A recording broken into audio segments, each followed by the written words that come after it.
우리 다 함께 하나님 말씀 보시겠습니다. 출애굽기 1장 15절에서 21절까지 말씀입니다.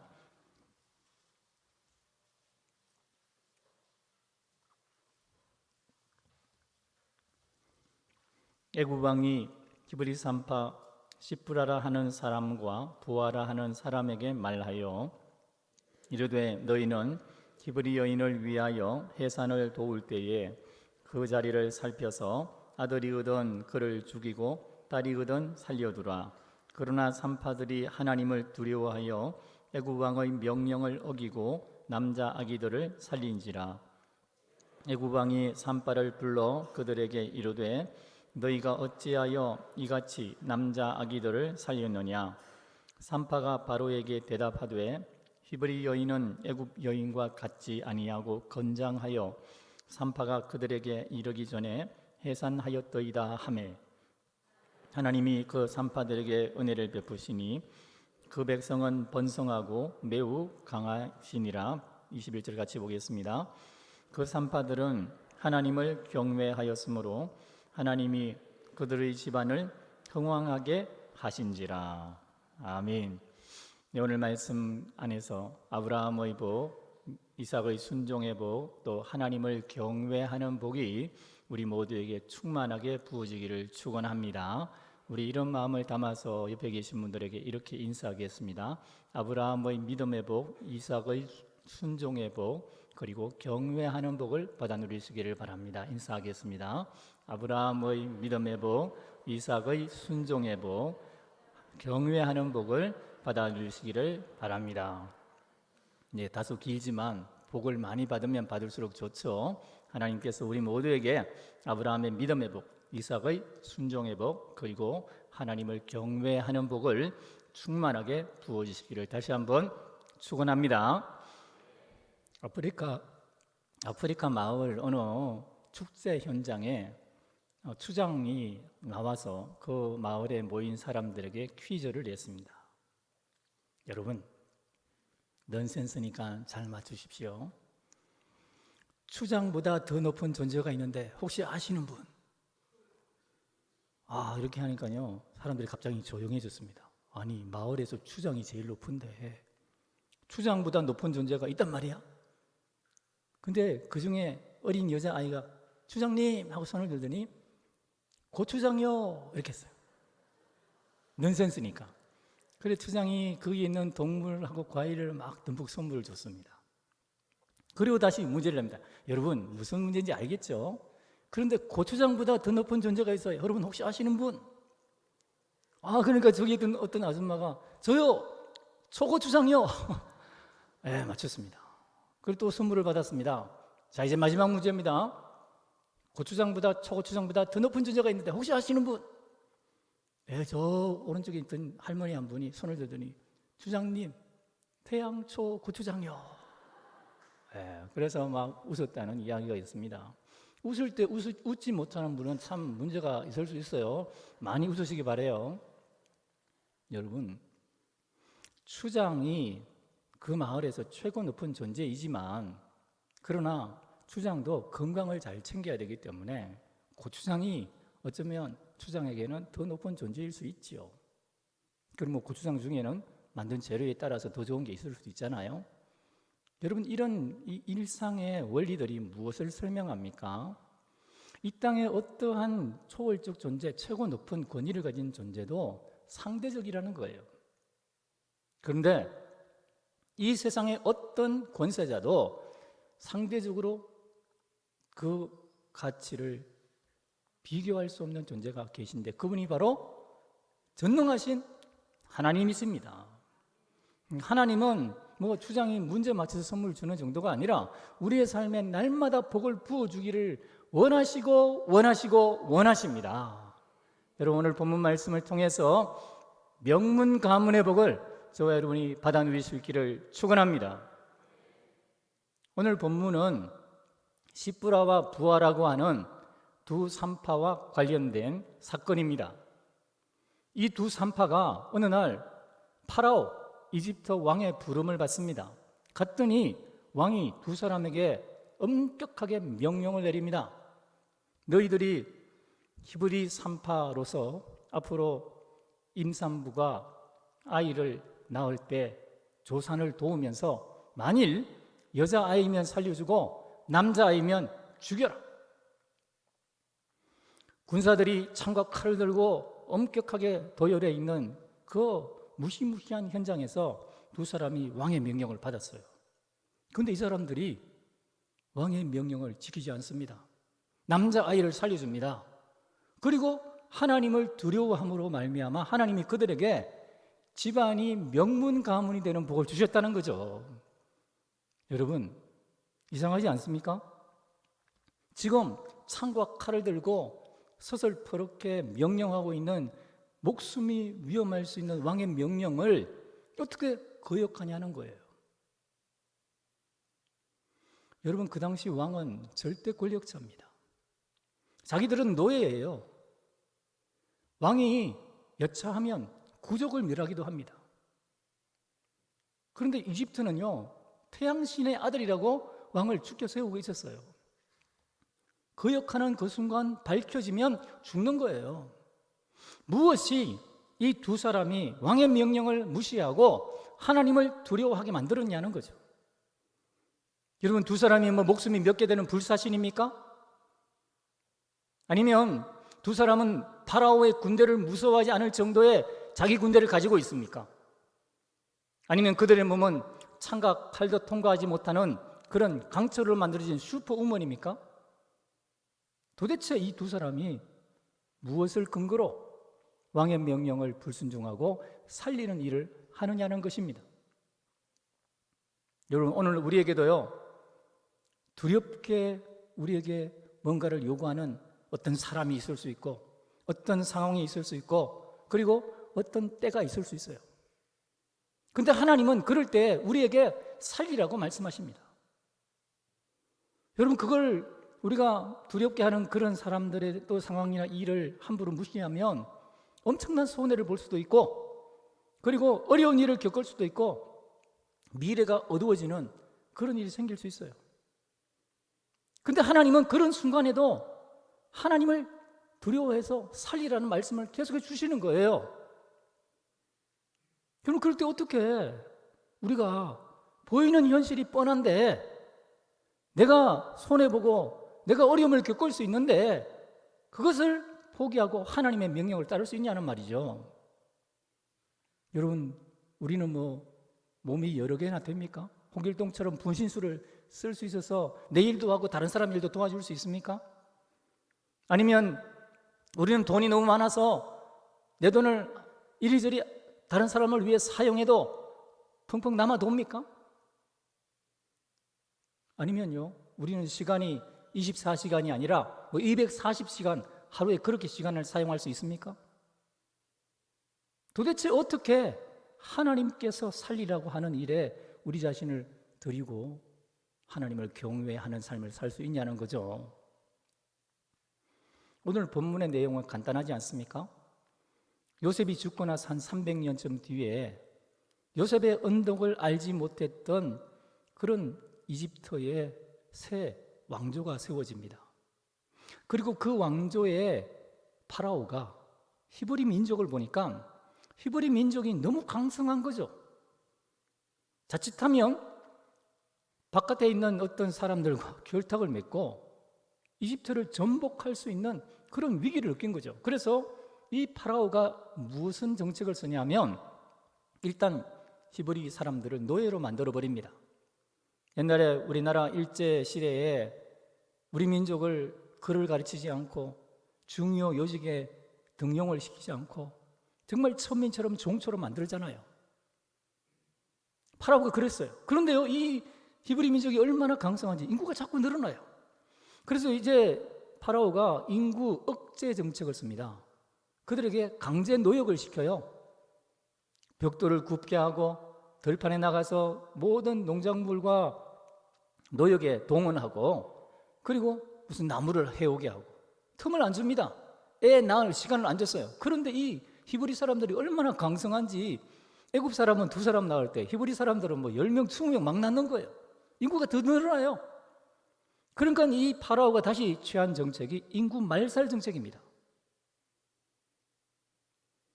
여러분, 요즘도요, 독재자들이 취하는 정책 중에 하나가 뭐냐면 자기를 반대하는 사람들의 씨를 완전히 말리는 거예요. 히브리 민족의 씨를 말려야 되겠다 하고 히브리 산파 두 사람을 불러서 너희가 히브리 여인이 애를 낳을 때 도울 때 살펴서 남자아이면 살리고 여자아이는 다 죽여라. 남자아이는 죽이고 여자아이는 살려라. 여러분, 여자아이는 왜 살려놓습니까? 여자아이는 나중에 종으로, 놀이객감으로, 그리고 그 재산을 다 합법적으로 착취할 수 있으니까 살려두고, 남자아이만 다 없으면 반역을 할 수가 없는 거죠. 여러분, 무시무시하고 비열한 정책이에요. 근데 하나님이 이 히브리 산파 시브라와 부하에게 감동을 주시는 거예요. 명령을 하세요. 남자아이들을 죽이지 말고 살려라. 여러분, 이해가 되세요? 이 상황이 어떤 건지 여러분 한번 생각해 보세요. 여러분이 시브라와 부하라면 왕의 명령을 줬는데 살인 명령을 내렸어요. 근데 하나님이 마음에 감동을 주시는데 자살 명령을 하는 것처럼 그렇게 살라는 거예요. 다른 사람을 죽이든지 자기가 죽든지 지금 이런 위기 상황에 처하는 거죠. 다른 여자의 남자아이의 길을 살리다가 자기 아들이 엄마 없는 아기로 전락되는 거예요. 여러분, 이러지도 못하고 저러지도 못합니다. 도대체 하나님이 이해가 되지 않습니다. 하나님이 수많은 사람의 목숨을 쥐고 있는 이 순간에 내 마음에 주신 이 두 사람의 마음에 주신 감동을 붙잡아야 될지 아니면 그 명령을 쫓아야 될지 고민인 거죠. 하나님의 명령이 이 두 사람의 심장에 마치 칼처럼 비수처럼 찔립니다. 꽂아집니다. 여러분, 만일 이 두 사람이 왕의 명령을 따르지 않으면 구족이 멸해요. 친정 그리고 시댁 그 사촌의 팔촌 한 마을과 몇 개 마을이 완전히 다 멸망하는 거예요. 그러면 시체가 산을 이룰 거 아닙니까? 그리고 사람들이 원망할 거 아니에요. 너 때문에 우리가 이렇게 죽었다. 우리 망했다. 그렇게 말하지 않겠어요? 만일 두 사람이 하나님의 명령을 따르지 아니하고 파라오가 시킨 대로 남자아이들을 죽이면 안락한 삶은 보장받을 수 있을 거예요. 그러나 나중에 매국나라는 사실이 드러나고 사람들의 멸시와 질타와 손가락질을 받으며 살아야 됩니다. 수많은 사람의 목숨을 지금 쥐고 이러지도 저러지도 못하는 자리에 있는데 산파는 살리는 직업 아닙니까? 그런데 하나님이 왜 죽이는 위치에 세워서 이렇게 갈등하게 만드냐는 거죠. 하나님 도대체 어떻게 해야 되냐는 거죠. 여러분, 이 세상에 어떤 사람도 육체의 정욕을 따르면요 다른 사람을 죽이는 일을 합니다. 그러나 하나님의 뜻을 두려워하고 하나님을 무서워하는 사람은 결국 다른 사람을 살리는 일을 하는 거예요. 두 사람이 하나님의 명령을 붙잡고 남자 아기들을 죽이지 아니하고 남자 아기들을 살리기 위해서 하나님 앞에 헌신합니다. 결단합니다. 마음을 정했습니다. 여러분, 무섭죠? 죽을 수도 있죠. 이건요 당장이 아니지만 조금만 지나면 다 드러날 일이에요. 여러분, 이 이집트란 사회는요 오늘처럼 복잡한 사회가 아닙니다. 왕이 가서 감시만 하면 히브리 남자 아이들이 태어났는지 안 났는지 다 알 수 있어요. 당장 눈앞에 어려운 현실이 다가오지만 하나님을 두려워함으로 이 두 사람은 마음을 정하고 남자 아이들을 살리는 일을 하는 것입니다. 여러분, 이렇게 하기 위해서 두 사람은 보이는 왕을 두려워하는 것보다 보이지 않지만 살아계시고 전능하신 하나님이 마치 자신들을 보고 있는 것처럼 무서워한 거예요. 눈에 보이는 그 어떠한 세력보다 크시고 살아계시는 전능자이신 하나님을 두려워하기로 마음에 결정한 겁니다. 그리고 하나님께 도움의 기도를 구하는 것입니다. 우리는 이 상황에 하나님의 명령을 받았고 하나님이 감동을 주셨지만 내일 일을 모릅니다. 이것은 죽는 일입니다. 하나님 도와주십시오. 하나님, 혹시라도 피할 길이 있으면 살 길을 열어주십시오. 만일 우리가 죽어야 한다면 순교할 수 있도록, 끝까지 살리는 일을 할 수 있도록 마음과 생각을 붙잡아 주십시오. 서로 기도하는 거예요. 하나님께 도움을 구하는 겁니다. 왜요? 보이는 하나님이 자신들을 보고 있다는 것, 전능한 하나님이 보이지 않지만 자기와 함께 한다는 것을 온전히 믿기 때문에 기도하는 거예요. 그리고 연약한 마음이 일어나겠죠. 왜 살고 싶지 않겠어요? 여러분, 왜 편하게 일하고 싶지 않겠어요? 타협하면 되잖아요. 몇 번 눈 감으면 되잖아요. 그런 마음이 일어날 때마다 그 마음보다 더 큰 하나님의 명령을 기억하는 것입니다. 전능자가 나에게 말했는데, 살아계신 하나님이 나에게 명령했는데, 현실이 아무리 크고 내 육체의 안락함이, 편안함이 아무리 커도 하나님의 명령이 더 크다. 그리고 연약한 육체의 마음을 내려놓는 것입니다. 여러분, 하나님은 왜 이 두 사람에게 죽이는 일이 아니라 살리는 일을 하라고 말씀하십니까? 두 사람의 집안을 흥왕하게 하고 두 사람을 통해서 민족이 흥왕하고 부흥하고 살리는 복의 통로로 사용해 주시는 하나님이십니다. 여러분, 하나님은요, 어떤 죽을 것 같은 위기의 순간에도 어떤 사람도 구해낼 수 있는 전능하신 하나님이십니다. 하나님이 두 사람에게 어떻게 역사하셨습니까? 하나님은 두 사람에게 감동을 주셨어요. 파라오가 어떤 서슬퍼런 건의와 공포를 가지고 두 사람에게 명령을 내릴 때보다도 더 정확하고 더 확실하게 두 사람의 마음에 성령께서 감화 감동을 주셔서 죽이면 안 된다, 살려야 된다, 두 사람의 마음에 강하게 역사하셨습니다. 하나님이 감동을 주지 않으면요, 어떤 사람도 선한 일을 할 수가 없어요. 근데 하나님이 두 사람의 마음에 강하게 감동을 주셨습니다. 그리고 하나님이 두 사람이 이제 왕 앞에 불려갔을 때에 하나님이 그들을 돕습니다. 보십시오. 여러분, 왕이 물어요. 너희들이 왜 히브리 남자아이들을 살려줬냐? 발각이 났어요. 다 들통났어요. 여러분, 신의 아들이라고 불리는 태양으로, 살아있는 신으로 불리는 파라오의 명령을 불복종했으니 그 불러오르는 순간에 이미 죽이려고 추궁하고 끝내려고 부른 거예요. 근데 두 사람이 대답을 하잖아요. 우리는 갔는데 히브리 여인들이 워낙 건장해서 우리가 가기 전에 애를 낳았습니다. 여러분, 파라오가 무슨 바보 멍청이도 아니고 초등학교 애들도 안 믿을 이 말을 두 산파가 절대 권력자, 그거 신문 받고 재판받는 자리에서 말했어요. 그런데 이상하죠? 유야무야 넘어갑니다. 너희들 말한 게 확실해? 내가 추궁해보고 조사해본다. 너희들 이거 거짓말한 거 아니야? 뭐 이렇게 물어볼 수 있잖아요. 근데 그냥 유야무야 넘어가요. 얼토당토 않죠. 어떤 일이 일어났는지, 하나님이 그 두 사람의 말을 신하와 왕들이 들을 때에 그들의 마음에, 아니면 그 이전에 그 이후에 그 순간에 어떤 일들이 일어났는지 모르지만 그런 얼토당토하는 말을 용납하고 수용하고 더 이상 문제 삼지 않도록 만들어버린 거예요. 있을 수 없는 일입니다. 그런데 하나님이 역사했어요.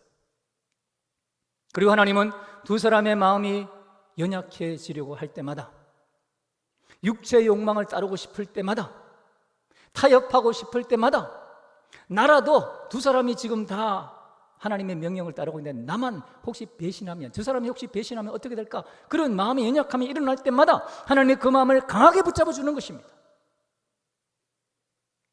우리 하나님이 그래서 이 두 사람이 살리는 일에 쓰임받도록 해주신 거죠. 여러분, 하나님을 두려워한다는 것은 보이는 왕이 아니라 보이지 않지만 살아계신 전능하신 하나님을 바라보는 것입니다. 하나님이 이 두 사람이 하나님의 명령에 순종하여 남자 아기들을 살리는 일을 할 때 두 사람이 큰 복을 받게 하셨잖아요. 하나님은요, 복을 쌓아놓으시고 그 복을 싸들고 들고 와서 우리 지금 머리 위에 가만히 가지고 계시다가 나를 경외하는 자가 누군가 쏟아 부어주기를 기다리는 분이에요. 두 사람이 죽어야 되는데 죽지 않게 하셨어요. 여러분, 이 사람들은 반드시 죽어야 될 상황이었어요. 그런데 하나님을 무서워하며 행동했기 때문에 하나님이 살려주시는 거죠. 모든 사람이 왕에게 불려가는 그들을 보면서 저 사람들 죽었다, 끝났다. 자기들도 이제 가서 우리 그 발각대에서 그 순간에 말할 때도 야, 이거 안 통할 텐데 끝났다, 그렇게 생각했는데 살아났어요. 사는 복을 주셨습니다. 또 두 사람이요, 이 일을 통해서 민족의 영웅으로 사람들 사이에 소문이 나기 시작합니다. 이 두 사람이 파라오가 시키는 남자 아기들을 죽이는 그 명령을 불순종함으로 말미암아 아이들을 살게 되었대. 민족의 영웅으로 부각됩니다. 민족의 사랑을 받게 됩니다. 찬양과 칭송을 받게 돼요. 그래서 여러분, 아마 이 두 집안은 결혼 순위 1순위 집안이 됐을 거예요. 사업 파트너 1순위 집안이 되었을 겁니다. 그리고 사람들이 생각을 하겠죠. 야, 우리 애들도 이제 낳아야 되는데, 우리 아이 주변에 애 낳을 사람이 많은데 38을 찾아가려면 이 시프라와 부하를 찾아가야겠다. 여러분, 히브리 민족이 200만 명이 넘는데 얼마나 많은 아이들이 태어나겠어요. 그리고 애가 태어날 때 옛날에는요, 많이 죽기도 했습니다. 그런데 정직하고 하나님을 경외하고 하나님의 뜻을 따르고 있는 시프라와 부하라는 사람이 민족 가운데 막 소문이 나기 시작할 때에 사람들이 줄을 서서 표를 받고 몇 달을 기다리면서 저 집에서 애 낳겠다. 갑자기 시프라와 부하의 조산원이 생기고, 조산원 1호, 2호, 3호 프랜차이즈점이 생기고, 그래서 집안이 흥왕하게 되는 거예요. 하나님이 그 집을 만들어 주시고 그 집안이 잘 되도록 복을 부어 주셨어요. 여러분, 하나님을 두려워해야 명문 가문의 복을 받을 수가 있습니다. 오늘 우리가 내가 손해볼 것 같고 내가 어려운 일을 당할 것 같고 나의 미래가 불투명해질 것 같은 그런 순간에도 다른 사람을 살리기 위해서 하나님의 명령을 따를 때에 여러분, 우리가 마음속에 갈등이 일어날 수 있어요. 나보다 더 높은 사람, 나보다 더 힘 있는 사람이 이걸 나에게 요구했는데 이게 분명히 다른 사람을 해치고 법을 어기고 편법을 쓰는 건데, 해코지하는 건데, 그러나 그거 안 하면 나는 내 인생은 망가질 것 같고 손해볼 것 같은 거예요. 그런데 여러분, 그럴 때 어떻게 우리가 다른 사람을 살리는 일에 끝까지 헌신할 수 있냐는 거예요. 여러분, 우리는 생명의 주관자 되신 하나님을 바라봐야만 합니다. 보이는 어떤 무서운 현실보다, 어떤 사람보다, 어떤 일보다 그 모든 상황을 만드시고 주관하시는, 평안도 만들고 재앙도 만들고 우리를 향해서 미래와 소망을 주기 원하시는 보이지 않지만 살아계신 하나님을 바라보는 것입니다. 그럴 때 우리가 살리는 일을 할 수가 있어요. 여러분, 그리고 하나님의 도움을 기도하십시오. 하나님은 우리를 도우시기 위해서 우리에게 엄청난 약속들을 하시지 않습니까? 예수 그리스도의 이름으로 구하기만 하면은 할 수 있거든요. 이게 무슨 말이냐? 권능의 능력의 오른팔로 주님이 우리를 붙잡고 계십니다. 기도하기만 하면 주님이 방법을 알려주세요.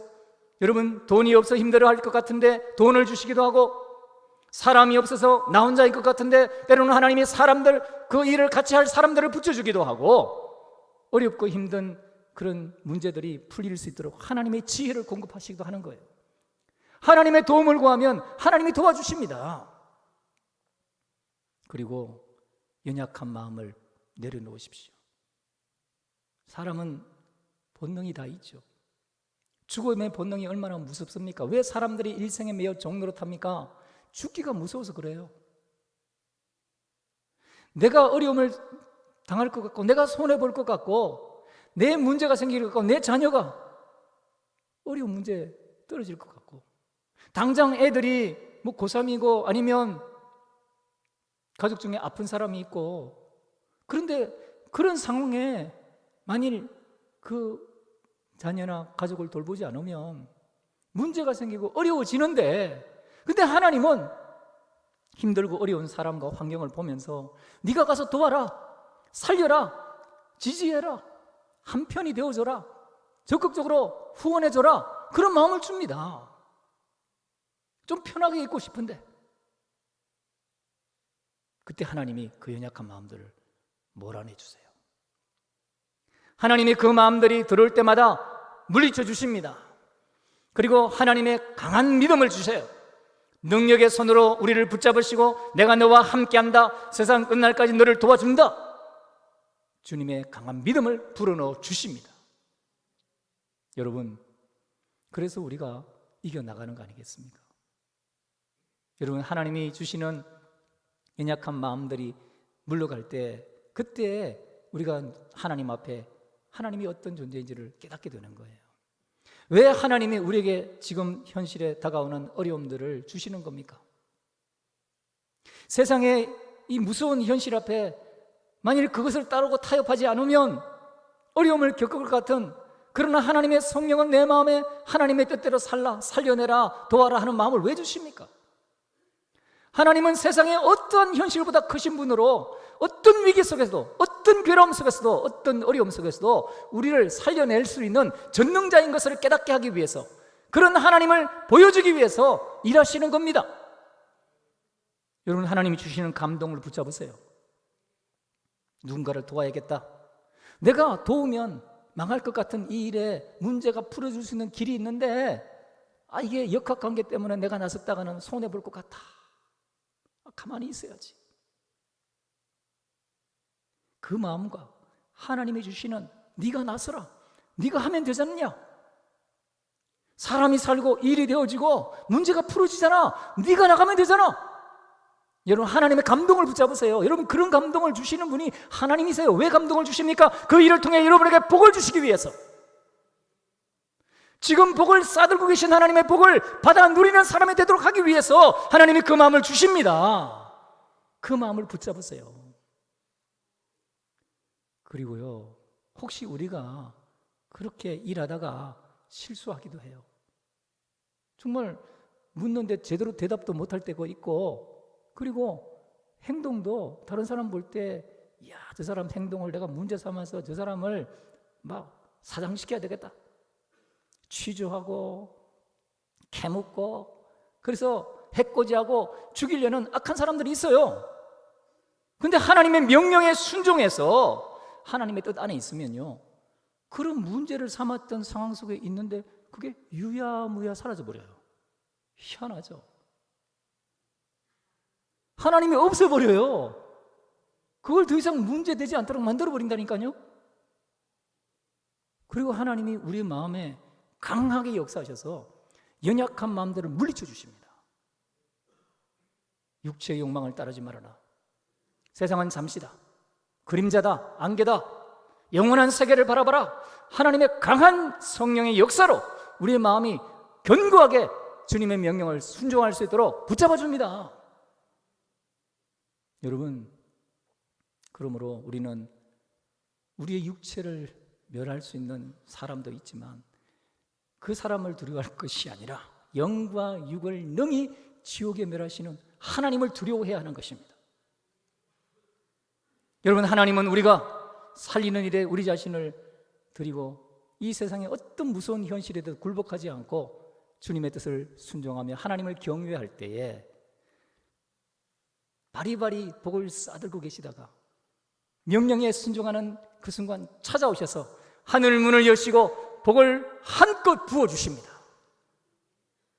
여러분, 주님의 일을 하며 다른 사람을 살리고 누군가에게 어떤 반대되는 행동을 하고 그래서 문제가 될 것 같죠? 절대로 안 망합니다. 안 죽습니다.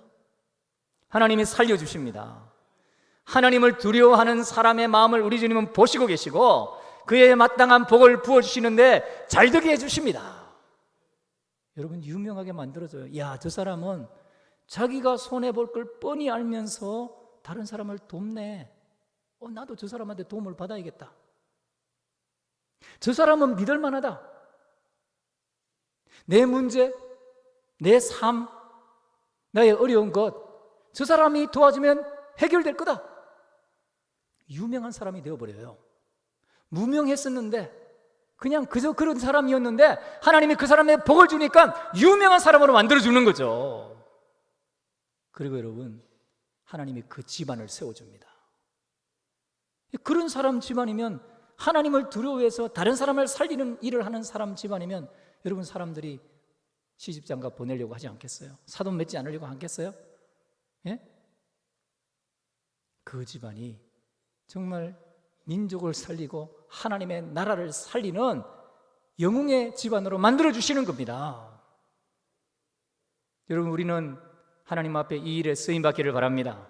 살리는 사람이 되기를 바랍니다. 다른 사람을 해코지하고 비난하고 잘못을 꼬집고 그래서 문제를 만들어내는 사람이 아니라 어떤 어려움과 두려움과 불확실한 미래 앞에서도 하나님을 경외함으로 다른 사람을 살려주는 자리에 서보세요. 여러분, 그래서 우리가 모임을 하는 거 아닙니까? 시프라와 부하는요, 두 사람이 마음을 합했어요. 혼자는 넘어집니다. 그러나 두세 사람은 함부로 꺾을 수가 없어요. 예수님이 그래서 두 제자를 함께 보내고 모이라고 했습니다. 모이기를 힘쓰라고 했습니다. 여러분, 우리가 왜 훈련합니까? 왜 구역 모임을 합니까? 왜 예배 자리에 나와서 모이는 습관을 가지고 열심히 주님을 섬깁니까? 여기 모일 때 우리는 서로가 협력해서 세임을 받기 때문입니다. 그래서 믿음의 명문 가문으로 세워져 가는 거죠. 여러분, 절대로 혼자 있지 마세요. 포기하지 마세요. 뒤로 물러가지 마세요. 그게 손해입니다. 가만히 있지도 마세요. 아이고, 나는 굿이나 보고 떡이나 먹어야겠다. 원님이 나팔 불면 뒤에서 떡이나 먹어야지. 절대로 그런 일은 일어나지 않아요. 하나님이 복 주실 때는요, 항상 어려운 순간이 있어요. 근데 그 어려운 순간에 하나님을 경외하고 순종하면 하늘로부터 복이 막 쏟아부어지는 겁니다. 여러분, 훈련과 예배와 섬김의 자리, 이것이 하나님이 우리에게 복 주기 위해서 주신 자리예요. 내 건강, 내 돈, 내 가족, 이기적인 욕망을 억누르고 지금 살아계신 하나님 앞에 삶을 맡기면요, 우리가, 여러분, 인생이란 게 사명이 끝나면 하나님 데려가는 거예요. 아무리 건강하고 돈 많고 명예가 있어도, 직장이 좋아도 사명 끝나는 그 순간 하나님 데려가는 겁니다. 그런데 하나님의 사명을 따라 순종하면 하나님 목숨도 연장해주고 이 땅 가운데 믿음의 명문 가문으로 세워가는 가정이 될 수 있도록 하늘의 복을 바리바리 부어주십니다. 저와 여러분이 어렵다, 힘들다 말하는 이 시대 속에서 살리는 일을 하는 복된 하나님의 사람들 될 수 있기를 주의 이름으로 축원합니다. 기도하겠습니다.